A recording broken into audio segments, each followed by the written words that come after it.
Hello friends, இன்றைக்கி பாவக்காய் குழம்பு எப்படி செய்யறதுன்னு பார்க்கலாம். வாங்க வீடியோக்குள்ளே போகலாம். பாருங்கள், இது எவ்வளோ நீளமாக இருக்குது. இதை கட் பண்ணி எடுத்துடலாம்.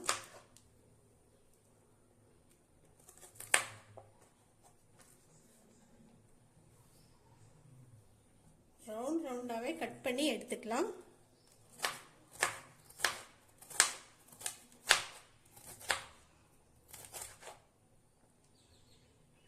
இந்த அளவு கட் பண்ணால் போதும். கட் பண்ணியாச்சு. நான் இந்த விதையோடவே தான் இன்றைக்கி நான் குழம்பு வைக்க போகிறேன். இந்த விதையும் மென்று சாப்பிட்டா நல்லா டேஸ்ட்டாக இருக்கும்.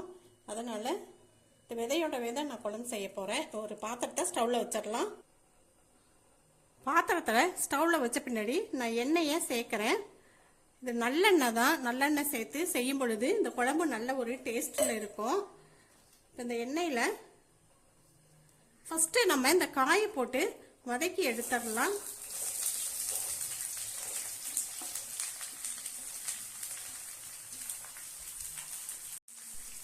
இந்த எண்ணெயிலேயே நல்லா இப்படி வதக்கி எடுக்கும் பொழுது கசப்பு இல்லாமல் இருக்கும். கசப்பு தன்மையே இல்லாமல் ரொம்ப நல்லா டேஸ்ட்டாக இருக்கும். சாப்பிடாதவங்களும் சாப்பிடுவாங்க. அதனால் இதை நம்ம வதக்கி எடுத்துடலாம். இதில் கொஞ்சமாக மஞ்சள் தூள், இந்த காய்க்கு தகுந்த மாதிரி அப்படியே லைட்டாக கொஞ்சம் உப்பு சேர்த்து இதை நம்ம வதக்கி எடுத்துடலாம்.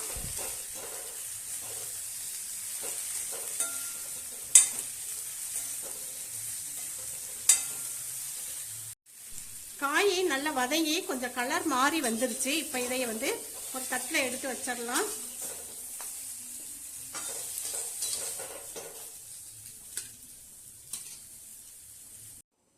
அதே பாத்திரத்திலே நம்ம தேவையான எண்ணெயை விட்டுக்கலாம். ஒரு 3 ஸ்பூன் எண்ணெய் சேர்த்துருக்கேன். எண்ணெய் சூடான உடனே ஒரு 1/2 ஸ்பூன் கடுகு உளுந்து, கடுகு பொரியட்டும். வெந்தயம் ஒரு 1/2 ஸ்பூன் சேர்க்குறேன். ஜீரகம் 1/2 ஸ்பூன் சேர்க்குறேன். பொரியட்டும்.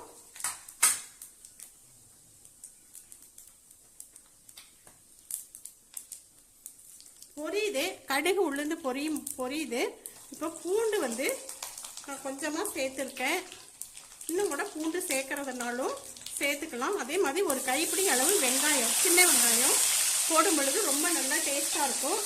நல்லா பெருசாக இருக்கிறத கட் பண்ணியிருக்கேன். கொஞ்சம் சின்ன சின்னதாக இருக்கேன். அப்படியே முழுசாக நான் சேர்த்துருக்கேன். அப்படியே வதக்கி விட்டுறலாம்.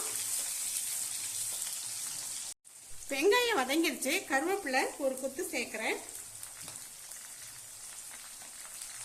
அதுலேயே குழம்பு மிளகாய் தூள் 2 ஸ்பூன் சேர்க்கிறேன்.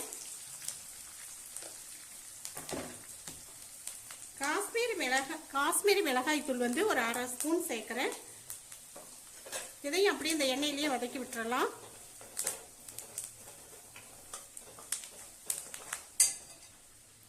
தக்காளி 3 தக்காளி நான் அரைச்சி எடுத்து வச்சிருக்கேன். அதையும் இதில் சேர்த்துடலாம்.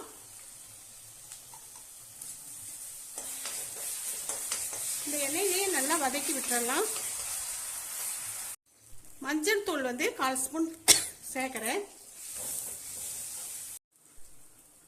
தக்காளி பேஸ்ட்டும் நல்லா வதங்கின பின்னாடி இப்போ காயை இதில் நான் சேர்க்கிறேன். காய் சேர்த்துட்டு ஒன்றா நல்லா பிரட்டி விட்டுறலாம். காஷ்மீரி மிளகாய் தூள் காரம் இருக்காது. கொஞ்சம் கலருக்காக ஒரு 1/2 ஸ்பூன் நான் சேர்த்தேன்.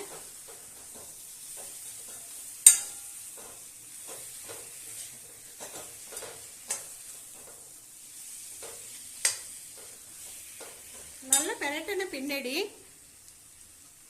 இதுக்கு புளியை நான் கரைச்சி எடுத்து வச்சிருக்கேன். அதையும் இதில் ஊற்றிடலாம்.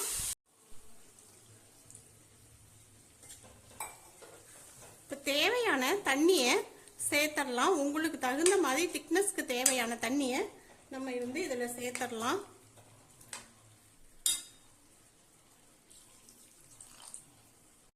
எல்லாம் கலந்து விட்ட முன்னாடி கொஞ்சமாக பெருங்காயத்தூள் நான் சேர்க்குறேன். சேர்த்துட்டு தேவையான நம்ம ஏற்கனவே கொஞ்சம் சால்ட் போட்டு காயை வதக்கி வச்சுருக்கோம். இப்போ இதுக்கு தேவையான உப்பு வந்து சேர்த்துக்கலாம்.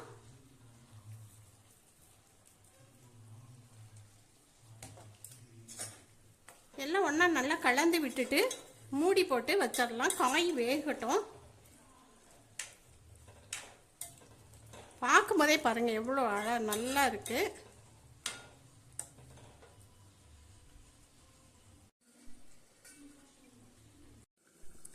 குழம்ப திறந்து பார்க்கலாம்.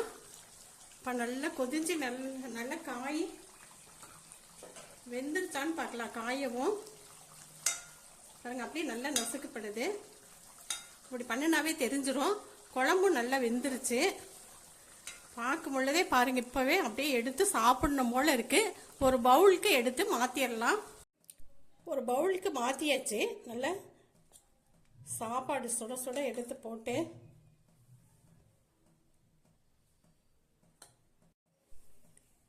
பாவக்காய் குழம்ப கொஞ்சமாக எடுத்து போட்டுக்கலாம். சாப்பிட்டு பார்த்துடலாம்.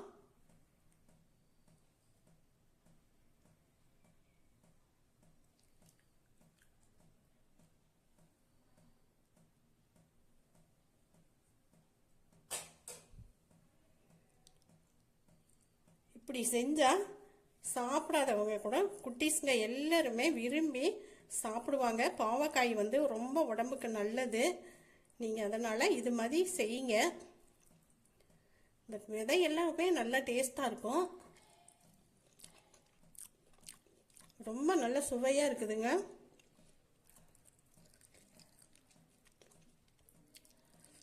சுடுது. உங்களுக்கு காமிக்கணுங்கிறதுக்காக நான் சுட சுட இந்த சாப்பாட்டை எடுக்கிறேன்.